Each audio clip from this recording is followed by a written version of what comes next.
NH3 4 times Cl2 Cl CONH3 4 times Cl2 Clன்னு இருக்குது. So இதுக்கு நம்ம என்ன பண்ணலாம்னா ஃபஸ்ட்டு மின்சுமை போடணும் ஸ்டூடெண்ட்ஸ். கவனிங்க, மின்சுமை போட்டு காமிக்கிறேன். கவனிக்கணும் ஸ்டூடெண்ட்ஸ். ஃபஸ்ட்டு மின்சுமை பாருங்கள். CONH3 4 times ஓகேவா, Cl2 Cl ஓகேவா. எஸ், சரி. இப்போ நம்ம ஆக்சிஜனேற்ற நிலையை போட்டு காமிக்கலாம். -1 -1 +1 எஸ். இங்கே போடும்போது -1 × 2 -2, ஏன்னா சிஎலோட மின்சுமை வந்து -1 ஸ்டூடெண்ட்ஸ். -1 வந்து 2 டைம்ஸ் இருக்குது. ஸோ அதனால் -1 × 2 -2. NH3 அப்படிங்கிறது நடுநிலை சுமை இருக்கக்கூடிய ஈனி, அதனால் 0ன்னு போட்டுக்கலாம். இந்த இடத்துல NH3யும் Cl2வும் ஈனி ஸ்டூடெண்ட்ஸ். ஸோ இதில் CO அப்படிங்கிறது மைய உலோக அணு, அதனுடைய ஆக்சிஜனேற்ற நிலையை Xன்னு வச்சுக்கலாம். ஓகேவா. ஸோ இப்போ ஃபஸ்ட்டு நீங்கள் பார்த்ததும் கண்டுபிடிக்கணும், எது மைய உலோக அணு, எது ஈனின்னு பார்க்கணும். ஓகேவா. ஃபஸ்ட்டு நீங்கள் அணைவு பார்த்ததும் அதை ஃபஸ்ட்டு பிரிக்க பார்க்கணும். எப்படி பிரிப்பீங்க கவனிங்க. இதை எப்படி பிரிக்கலாம் அப்படின்னா CONH3 4 times Cl2 Clன்னு பிரிக்கலாம். ஃபஸ்ட்டு வந்து Cl கவனிங்க ஸ்டூடெண்ட்ஸ். இந்த அணைவை எப்படி பிரிக்கலாம் அப்படின்னா, இந்த அணைவு எப்படி பிரியும் அப்படின்னா கவனிக்கணும். ஃபஸ்ட்டு அணைவுக்கு மேலே மின்சுமை போடணும். CONH3 okay, NH3 4 times Cl2 Cl2 வெளியில் Cl. இது எப்படி பிரியும் அப்படின்னா, ஃபஸ்ட்டு அணைவு எதிரணி CONH3 4 times Cl2 மைனஸ், இங்கே பாருங்கள் நல்லா கவனிக்கணும். இது வந்து -1, ஸோ இது -1னா இதுக்கு மேலே +1. ஸோ இது +1 ப்ளஸ் Cl மைனஸுங்கிறது மைனஸ். ஓகேவா. சரி ஸ்டூடெண்ட்ஸ், இதை நம்ம எப்படி எழுதுகிறோன்னு பாருங்கள். நேர் அயனி அணைவு, இங்கே இருக்கக்கூடிய அணைவு நேர் அயனி அணைவு. ஃபஸ்ட்டு இதை தான் பெயரிடணும், அடுத்து இதை பெயரிடணும். பாருங்கள், நேர் அயனி அணைவு என்ன இருக்குது, CONH3 4 Cl2 ப்ளஸ்ஸு எழுதிக்கலாம். ஈனி வந்து பார்த்திங்கன்னா 2 வகையான ஈனி இருக்குது, ஒன்று NH3, இன்னொன்று Cl மைனஸ். ஓகேவா. சரி, ஈனிகளில் முன்னோட்டு பயன்படுத்தணும். இதில் NH3ங்கிறது அமைன். NH3ங்கிறது வந்து பார்த்திங்கன்னா அமைன் ஸ்டூடெண்ட்ஸ். இது நம்ம அமீன்னு பெயரிடலாம். என்னென்ன பெயரிடலாம், அமீன்னு போடலாம். ஓகேவா. Clங்கிறது வந்து நம்ம எதிர்மின் சுமை இருக்கக்கூடிய ஈனி, குளோரிடோன்னு சொல்லலாம். ஓகேவா. ஸோ 2 ஈனிகள் இருக்குது, ஒன்று அமீன், இன்னொன்று குளோரிடோ, எதிர்மின் சுமை இருக்கக்கூடிய ஈனி.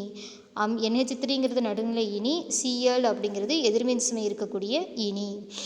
NH3 4 டைம்ஸ் இருக்குது, ஸோ அதனால் டெட்ரா அமைன்னு சொல்லலாம். Tetra amine.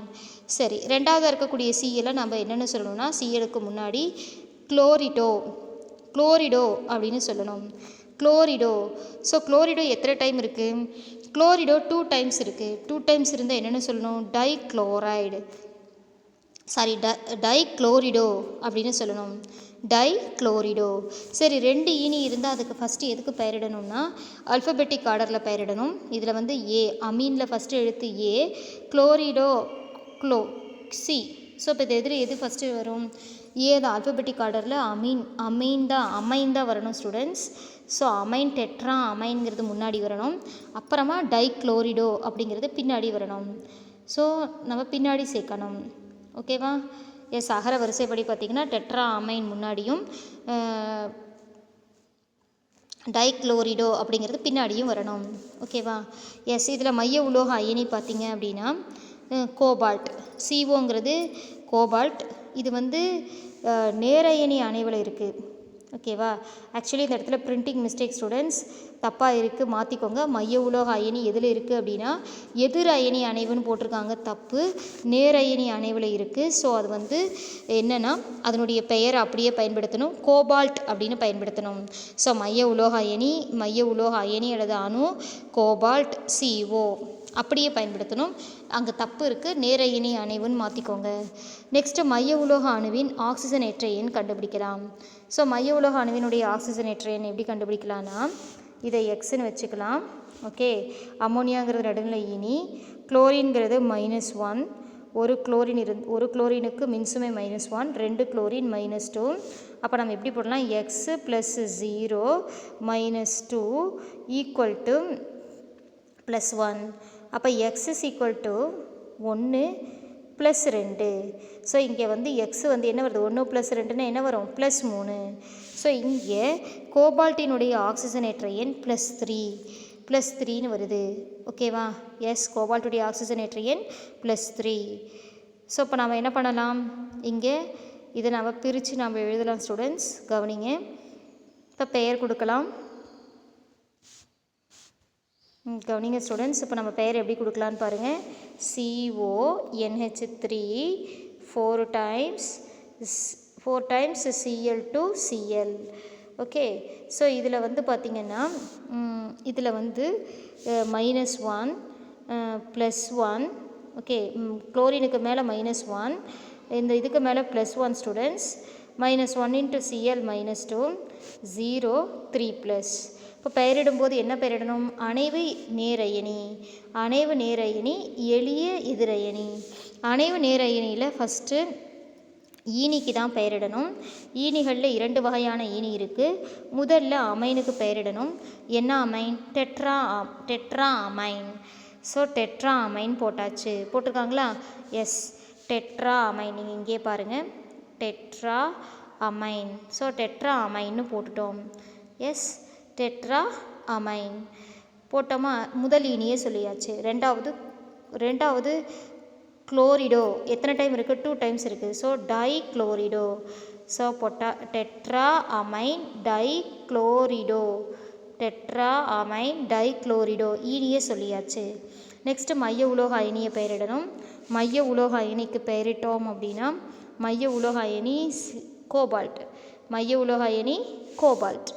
ஸோ கோபால்ட்டுங்கிற மைய உலோக அயனியை பார்க்குறதுக்கு முன்னாடி அணைவுக்கு மேலே மின்சுமையை பார்க்கணும். நேர அயனி அணைவில் இருக்குது. ஸோ அதனால் அதனுடைய மைய உலோக அயனியுடைய பெயர் அப்படியே எழுதிக்கிறோம், cobalt, tetra ammine cobalt, tetra ammine cobalt. ஓகேவா, அதனுடைய ஆக்சிஜனேற்ற நிலை 3.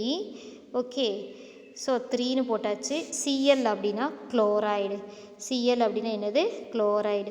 Tetra ammine dichlorido cobalt 3 chloride, tetra ammine dichlorido cobalt 3 chloride அப்படிங்கிறது இந்த அணைவு சேர்மத்தினுடைய ஐயுபேசி பெயர். அணைவை சொல்லி முடிச்சிட்டோம் ஸ்டூடெண்ட்ஸ். டெட்ரா அமைன் டைக்ளோரிடோ ஈனி, மைய உலோக அயனி கோபால்ட், அதனுடைய ஆக்சிஜனேற்ற நிலையை பக்கத்துலேயே ப்ராக்கெட்டில் போட்டிருக்கிறோம். நெக்ஸ்ட்டு அணைவு முடிஞ்சாச்சு. எளிய எதிர் அயனி Cl, வெளியில் Cl வந்தாலும் சரி, Cl2 வந்தாலும் சரி, Cl3 வந்தாலும் என்ன வந்தாலும் சரி, Cl அப்படின்னா குளோரைடுன்னு போட்டுருணும். ஸோ இந்த அணைவினுடைய பெயர் tetra ammine dichlorido cobalt 3 chloride. புரியுதா ஸ்டூடெண்ட்ஸ்?